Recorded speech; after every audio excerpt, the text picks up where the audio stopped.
Pappu Yadav jail से रिहा हो चुके हैं, दिल्ली का दौरा कर चुके हैं। इस बीच पप्पू यादव ने उन रहस्यों पर से पर्दा उठाया जिसकी चर्चा पिछले 6-7 दिनों से हो रही थी। पप्पू यादव ने बताया कि आखिरकार उन्हें डर क्यों लगा और जेडीयू की ओर से भी कुछ रहस्यों पर से पर्दा उठाया गया है और बताया गया है कि पप्पू यादव आखिरकार कर क्या रहे थे। 24 घंटे का वो दौर था गिरफ्तारी के तुरंत बाद का।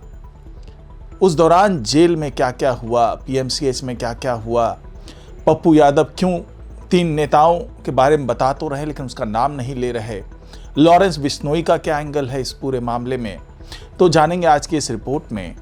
तो इस रिपोर्ट को आखिर तक जरूर देखिएगा। नमस्कार, मैं हूं डॉक्टर सुरजीत सिंह और आप देख रहे हैं YBN बिहार झारखंड।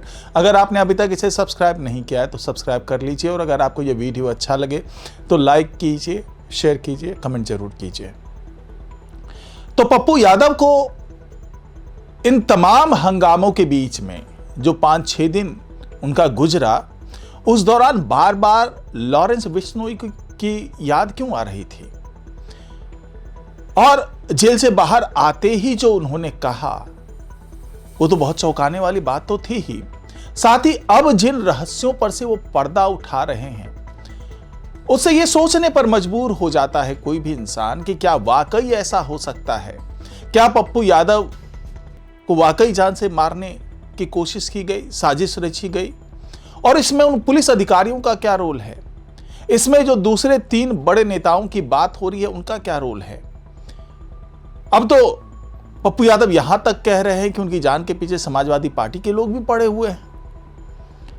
लेकिन जेडीयू के जो मुख्य प्रवक्ता है नीरज कुमार, उनके दावे तो बिल्कुल अलग हैं। नीरज कुमार तो सीधे सीधे कह रहे हैं कि ये पप्पू यादव जिस तरीके से दावा कर रहे हैं, जो आरोप लगा रहे हैं, वो केवल नौटंकी है, हवाबाजी है। उसके पीछे वो तर्क देते हैं। तर्क ये कि अगर पप्पू यादव कह रहे हैं कि 3 नेताओं से उन्हें जान का डर है तो उन नेताओं का नाम बताने में क्यों थर-थर कांप रहे हैं। कौन है वो 3 नेता जिनसे पप्पू यादव को डर लग रहा है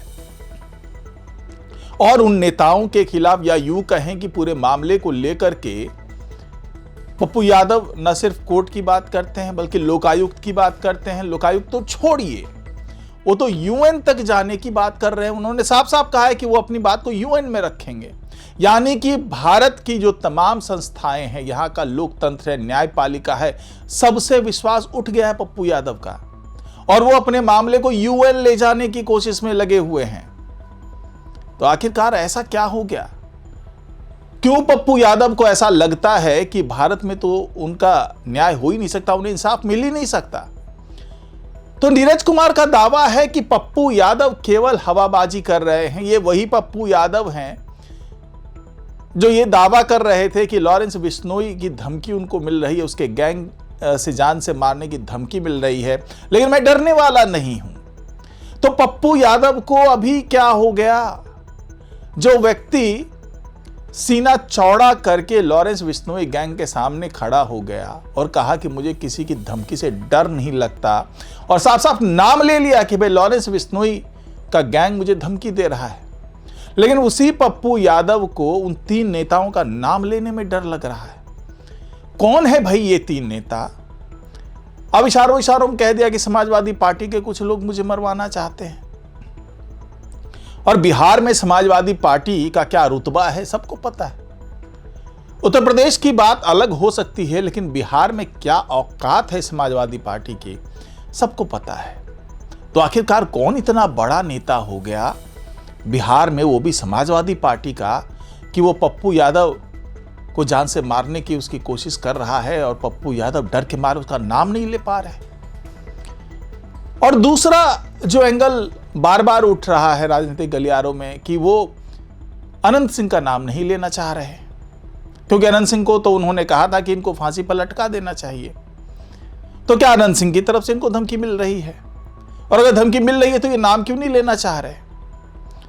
तो ये वो तमाम चीजें हैं जिसको लेकर के सरगर्मियां तो बहुत तेज है, लेकिन इस बीच में पप्पू यादव ने कुछ रहस्यों पर से भी पर्दा उठाया। पहला तो दावा किया कि भाई मुझे 24 घंटे तक, गिरफ्तारी के 24 घंटे बाद तक, मतलब खाने पीने की तो छोड़िए, पानी का एक गिलास तक नहीं दिया गया, भूखा प्यासा रखा गया, मैं बीमार था, इसके बावजूद मुझे जान से मारने की कोशिश की जा रही थी, गलत इंजेक्शन लगाया जा रहा था। अब इस पर जेडीयू के नेता जो नीरज कुमार हैं, वो तो यहां तक कह रहे हैं कि पप्पू यादव तो नौटंकी कर रहे हैं, कि जो पप्पू यादव यहां से वहां दौड़ते भागते नजर आते हैं, अचानक गिरफ्तारी के वक्त उनको पेट में दर्द होने लगता है, कमर में दर्द होने लगता है, गंभीर बीमारी का खतरा मंडराने लगता है, चलने फिरने में नाकाम हो जाते हैं, स्ट्रेचर से ले जाया जाता है, व्हील चेयर पर उनकी कोर्ट में पेशी होती है। और वही पप्पू यादव जैसे ही जमानत मिली, बिल्कुल तंदुरुस्त हो गए, दौड़ते भागते न जाए, दौड़ते हुए जहाज पकड़ने चले गए, दिल्ली के लिए रवाना हो गए, एयरपोर्ट पहुंच गए, वहां पर किसी तरह की कोई समस्या नजर नहीं आ रही थी। और गिरफ्तारी के बाद रो रहे थे, बिलख रहे थे कि भाई मैं बीमार हूं, मेरे साथ कुछ भी हो सकता है। तो नीरज कुमार तमाम तरह के जो आरोप लगाए पप्पू यादव ने, उसको मतलब नौटंकी करार दे दिया। अब पप्पू यादव ये भी कह रहे हैं कि ये जो भानु प्रताप सिंह मेरे पास आए थे मुझे गिरफ्तार करने के लिए, दरअसल इसे मेरे से व्यक्तिगत रंजिश है, क्योंकि लॉरेंस बिश्नोई वाले मामले में वो पूर्णिया में तैनात थे और पूर्णिया में तैनाती के दौरान भानु प्रताप सिंह ने इस मामले में उन्हें अपमानित करने की भी कोशिश की थी, जिसको लेकर के विशेषाधिकार हनन जैसी कई चीजें थी जो पप्पू यादव ने उस वक्त आरोप लगाया था भानु प्रताप सिंह पर। अब वही भानु प्रताप सिंह उनको गिरफ्तार करने आए थे। तो पप्पू यादव का यह दावा है कि भानु प्रताप सिंह को जानबूझ करके पुरानी जो रंजिश है उसके तहत भेजा गया था उनकी गिरफ्तारी के लिए। और साथ ही सिविल ड्रेस में जिस तरीके से दूसरे पुलिसकर्मी आए थे, सबके कमर में पिस्तौल टंगी हुई थी, तो वो जानबूझ करके उनकी हत्या करने आए थे, यह आरोप पप्पू यादव लगा रहे हैं। लेकिन जैसे जैसे वो आरोप लगा रहे, यहां तक उनका कहना है कि भाई लॉरेंस बिश्नोई गैंग के लोग अभी शांत नहीं बैठे हैं। यह अलग बात है कि जब वो धमकी वाला मामला आया था तब पुलिस की जांच पड़ताल में खुलासा हुआ था कि इनके ही एक पुराने सहयोगी थे पप्पू यादव के, जो लॉरेंस बिश्नोई गैंग के गुर्गे बनकर के इनको धमकी दे रहे थे। और ये बात पता थी शायद पप्पू यादव को, ये दावा है पुलिसकर्मियों का, और इसलिए जानबूझ करके चौड़े होकर बोल रहे थे कि मुझे किसी से डर नहीं लगता। अबे डरे क्यों? आपको पता था कि आपका सहयोगी है जो धमकी दे रहा है, और आपको पब्लिसिटी एजेंट के तौर पर आपने इसे इस्तेमाल किया था। तो ये वो तमाम आरोप है जो पुलिस वाले लगा रहे हैं, अब जेडीयू के प्रवक्ता लगा रहे हैं। लेकिन इस बीच पप्पू यादव अभी भी अपने बयान पर कायम हैं कि भाई मेरी हत्या करना चाह रहे हैं कुछ लोग, और आने वाले दिनों में आप देखिएगा कि ऐसा कुछ हो जाएगा, इसलिए मुझे सुरक्षा भी मिलनी चाहिए। वाई श्रेणी की सुरक्षा भी मांगी है पप्पू यादव ने, अमित शाह से कहा है कि मुझे सुरक्षा चाहिए, नहीं तो कुछ भी गलत हो सकता है मेरे साथ। तो फिलहाल ये बयानों का दौर है, बयानबाजी हो रही है, पप्पू यादव भी तमाम आरोप लगा रहे हैं और उनके आरोपों के हवा निकालने में जेडीयू लगी हुई है। साथ ही जांच पड़ताल में भी रोज नए खुलासे हो रहे हैं।